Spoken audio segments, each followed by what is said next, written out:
So the Shedeur Sanders, I want to talk about this. So here's a prime example. Shedeur Sanders, they had 3-day mini camp for the Cleveland Browns.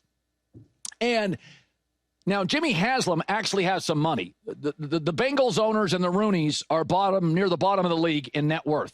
But what the Browns have is what I would call, the Buffalo Bills used to have this years ago, pre-Josh Allen, low sports self-esteem.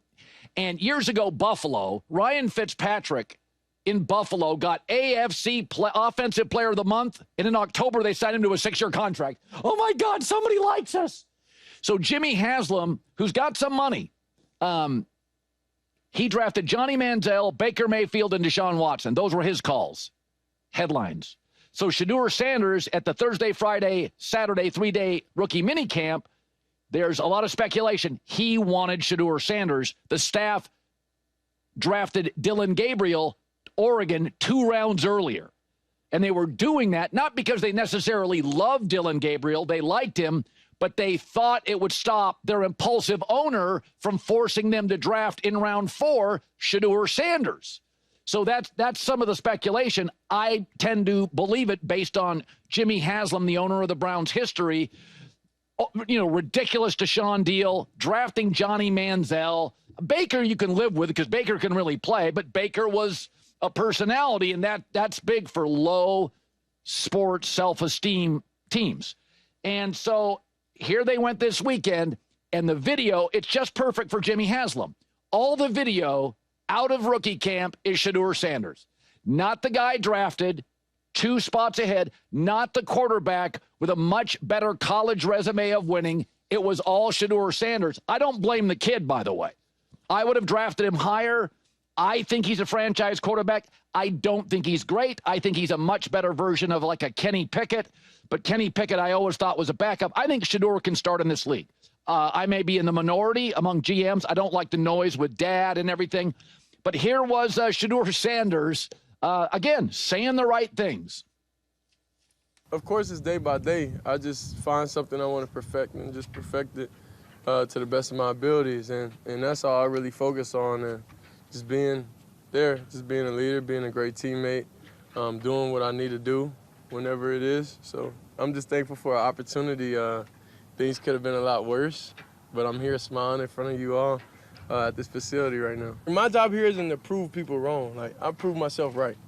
And I fully have self-belief, and what those people say, that's just their opinions. For the record, I don't think the Browns are going to be any good, but they're going to be interesting. And there's many elements of this team I love. I love the head coach. I love the GM. I love Myles Garrett. There's a lot of things about Cleveland I like. It's the upstairs thing. Look at this division. The better the owner, Cincinnati's is cheap. Steelers owner's Rooney's second poorest. Cleveland's is dysfunctional. Bisciotti's the richest, smartest, and winningest for 16 years. So I don't blame Shedeur. To me, this has always been an ownership situation, but the owner got what he wanted. Shedeur is all over video, all over the country, the most interesting rookie. Whether he's the best rookie or not, I doubt. We'll see. Cam Ward apparently was really good with Tennessee. It's rookie camp. Don't take too much out of it. But when I look at Shedeur, all I can think of is Johnny Manziel, Deshaun Watson, Baker Mayfield, and Ryan Fitzpatrick getting a 6-year deal in Buffalo after having a great month in September. This is what happens. This is what losing causes. Hey, notice me. Pay attention to me. Hope it ends well. I've got my doubts. I swear this is not a Shedeur Sanders question, but both the Saints now with Derek Carr's retirement and the Browns have an open quarterback competition. You don't get a lot of those in the NFL. Like, you just don't. Were you ever part of an open quarterback, or at least you went in and there were spots open?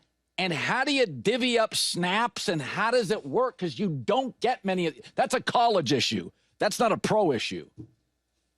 Yeah, well, listen, every situation is a little bit different. And I always viewed it as it was an open competition. I mean, going back to that rookie year, I remember Mike Holmgren saying to our team, the Green Bay Packers, he said, listen, I don't care how much you make, where you were drafted, the best players are going to play. Then he said, now, granted, I expect Reggie White to be our starting defensive end. I expect Brett Favre to be our starting quarterback, but the best players will play.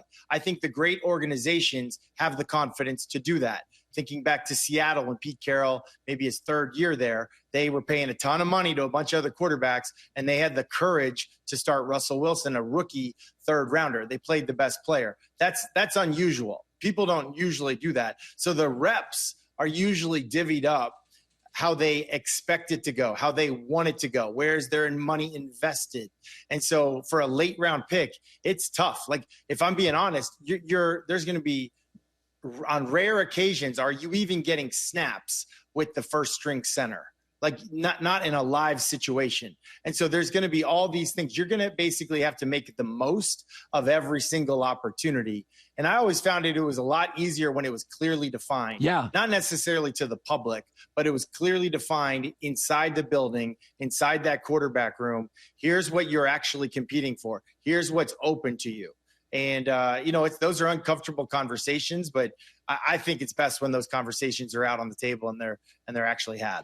Okay. So, you have to have at least 4 to 5 new playoff teams on an annual basis. Now, I did very well last year in the AFC because I took the best quarterback in every division. I think the AFC, it was almost like during the Peyton Manning Brady years, I got 2 right. So in the AFC, my predictions are Josh Allen, Lamar Jackson, CJ Stroud. That feels like an easy one. I am going year 2 of Harbaugh has always been the year it pops. By the way, I think Vrabel's excellent. Burrow and Mahomes make the playoffs. Let's pick apart my AFC playoff prediction. Anything you don't like?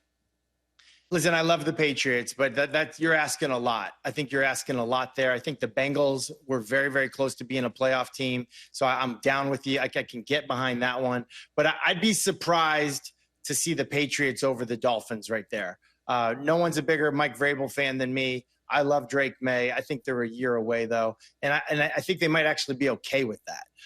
But I think Miami, I would slide Miami in there.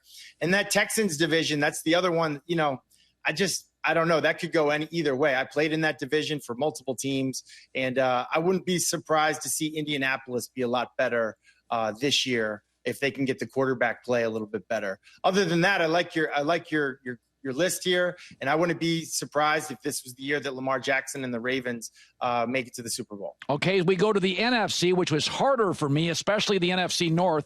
Listen, again, I'm going to go with Jalen Hurts, Jared Goff, Baker Mayfield, Matt Stafford with a great defense. I'm kind of rolling the dice on Seattle. I do think their roster and coach are excellent. I love their GM. I thought 2 years in a row they've nailed the draft.